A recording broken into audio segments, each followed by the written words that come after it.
Alrighty, so the stats I'm looking for with the Elven Mage is really high intellect and really high dexterity. Mages can have a little bit more than most. Like the highest natural is 18, but we're an elf, so we're gonna go to we could go all the way up to 19, but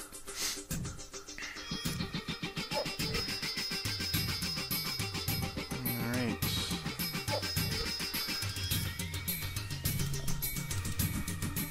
Get done with this and get into the actual game.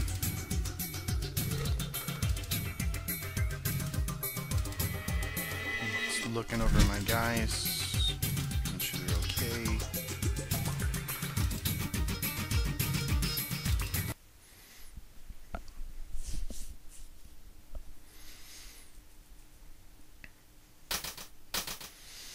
Alrighty, here we are. First thing you want to do is go to camp and memorize your spells. Magic Missile and Melf's Acid Arrow for the mage is good to start with.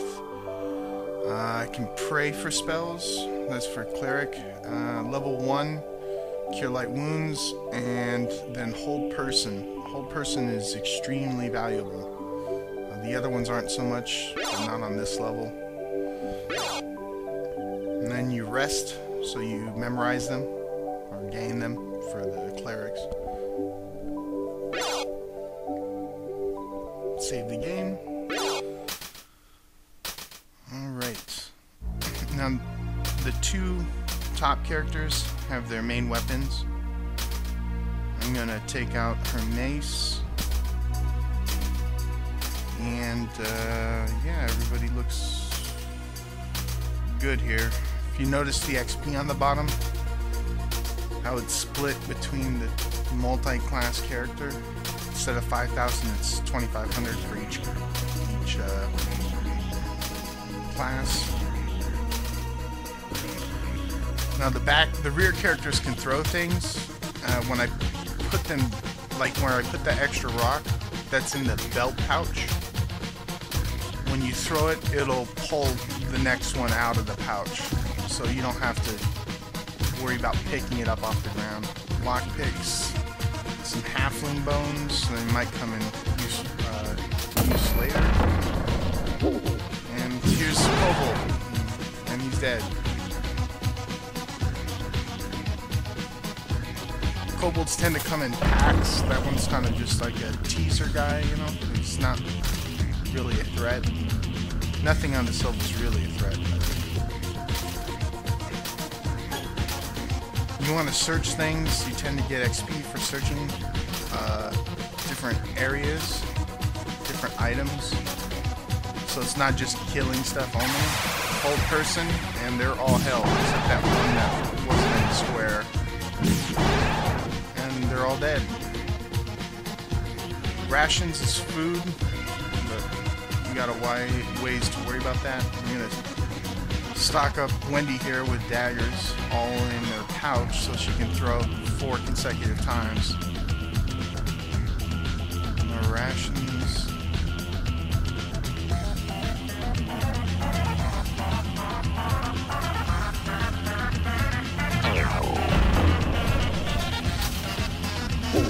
Should have been prepared there, but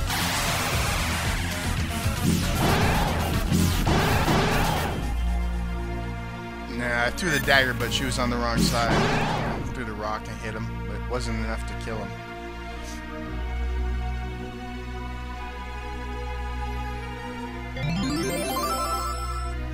So just through exploring that one area, I got a level with one of my characters.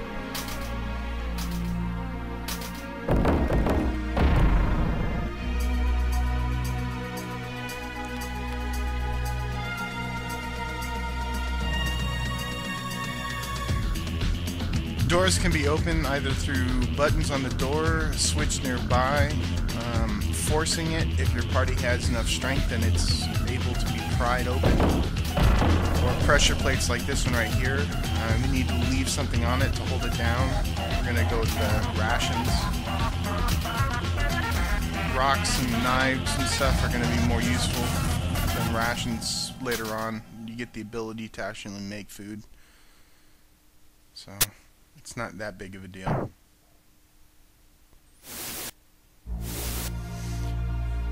If you listen, there's different sound effects of like that ticking earlier, like that right there. That's actually like humanoids walking around, kobolds. So you can prepare your spells ahead of time, although it does get rid of the compass, which is kind of annoying, but it's not that bad. And with hold person, it makes it ridiculously easy because they can't hit you at all. Daggers are only for throwing, so it doesn't, it's not a dual wielding item. Now this is a secret in the game that to me absolutely makes no sense at all. There's this little alcove here and it doesn't show anything to indicate anything about it. But if you place a dagger onto the alcove, it makes like a +4 dagger called Ginsu. The only way I even found that in the old days was through the clue book. I mean, there's nothing that says anything about it. That's really, I don't like stuff like that. That's kind of, you know, I don't put daggers everywhere. And there's no indication at all. The other ones are a little bit, the other special quests, and each level has a special quest. The SegaCD version has the ability to find maps just like that, which is very helpful because you don't have to auto-map.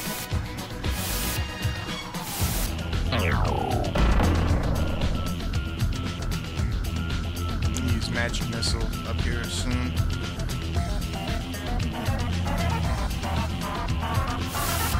Okay, if the character has a shield in their hand, they won't be able to swing with it. But if you pick it up and then you click on the action hand, you can swing with your hand and you place it back really quick.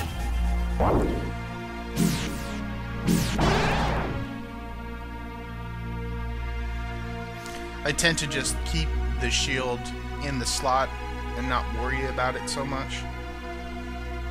Here's an arrow. Each character has a quiver where you can put it in, so you don't have, 10 different arrows. The quiver only works for arrows, naturally, but unfortunately there's nothing like that for stones and for slings.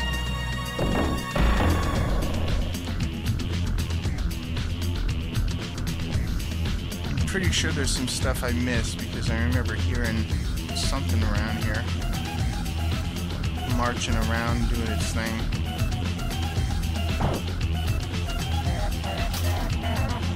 There we go.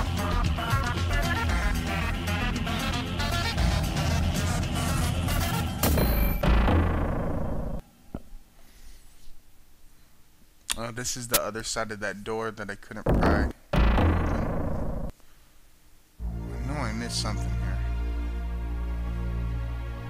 I tend to just go through and try to explore the whole level and make sure that it's all taken care of before moving on. I don't like to have to miss something and then come back later. That rune's unrecognized, so it's might be, I don't know, no mish or something.